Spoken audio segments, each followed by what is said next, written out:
Hello and welcome to UCL Global Health.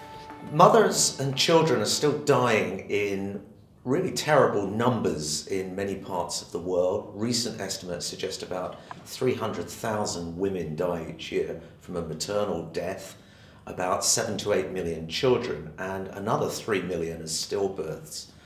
Recent research suggests that mobilising women's groups may be an important strategy for reducing some of these deaths. I'm joined by Audrey Prost, who's a lecturer in global health at UCL.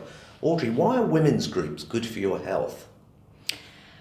Well, we know from our recent research that most mothers and babies still die in the community. In some of the settings where we work, about half of births still take place at home. And it's been really important to work with communities and particularly to work with women's groups in order to try and address some of the factors that put women and babies at risk. And the central reason why we started working for women's groups is really because traditional health education, which is essentially giving mothers health messages about what they should do to prevent complications in pregnancy, childbirth, and in the postnatal period, really hasn't worked. It hasn't led to major changes in behaviours and improvements in health outcomes, in particular in reductions in mortality.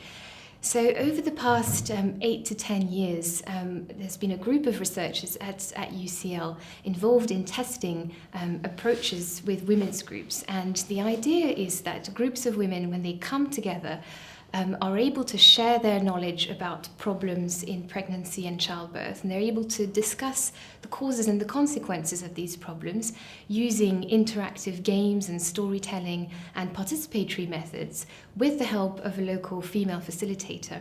And through this method, they're able to identify strategies to address their problems, strategies that are applicable to their local context, feasible and achievable within their communities, implement them with the support of men and other people in their communities, and really achieve change. And that's what we've seen. So how often do they meet, these women? The groups generally meet on a monthly basis. Yeah. And the process is really interactive and it's really fun. And that's been key to the sustainability of a lot of these groups. How big are the groups? It ranges from about 15 to 20 women, but in many settings the groups are actually open to other community members, including men, so people are free to drop in and out of groups as they want. It's a bit like an NCT class, but better. You mean National Childbirth Trust? Yes. Yeah.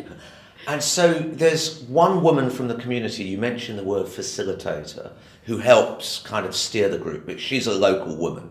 Yes, and that's very important because it's important that the women are able to relate to the facilitator, that she becomes not only somebody who enables discussion, but also a role model within the community. It's been fantastic to see in India that a lot of the facilitators themselves have become quite empowered through this process and even started running for local elections and winning them. Right. So you've been involved with particularly the India programme, also a bit in Bangladesh and Nepal. It sounds great, chatting, moaning about their husbands, having a nice time, but does it have an impact on health? Well, the first trial was conducted by Dr. Manandar and yourself and the team at UCL in 2004, and that showed a 30% reduction in neonatal mortality. Our work in India has shown similar results and even better, 45% reduction in neonatal mortality. So yes, it does work, and we're investigating how much of an impact the groups have had on maternal mortality, which has been particularly intractable. So there is strong evidence that the groups do have an impact on survival in poor rural settings. That's very impressive. So people are going to say, how does it work? Is this just about giving messages and changing behaviour? Well, the groups really do three things. They're a vehicle for learning, so they're a vehicle for sharing information, and not in a sort of very didactic top-down way, but really for sharing within the group. That's the first thing. Then they're a vehicle for action, and that's action from the group members themselves, from other people in the communities who are catalysed by the women's groups. And then they're a vehicle for empowerment, and we've seen that very strongly in Nepal and in India and other settings. So these three mechanisms we think are really critical.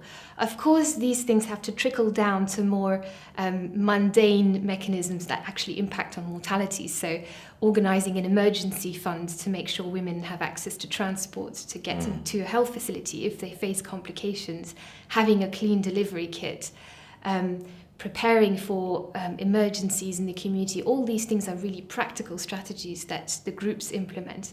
So we have these high sort of level mechanisms that have to do with learning and action and empowerment, but ultimately these trickle down to very concrete actions.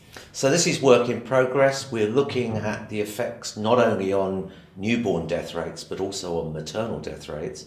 And we're going to be reporting, I hope, from about 7 trials and working with the World Health Organization to extend this kind of work to other countries. So I hope you'll come back and talk more to us about the results in the next few months. Absolutely. Audrey, thanks very much. Thank you.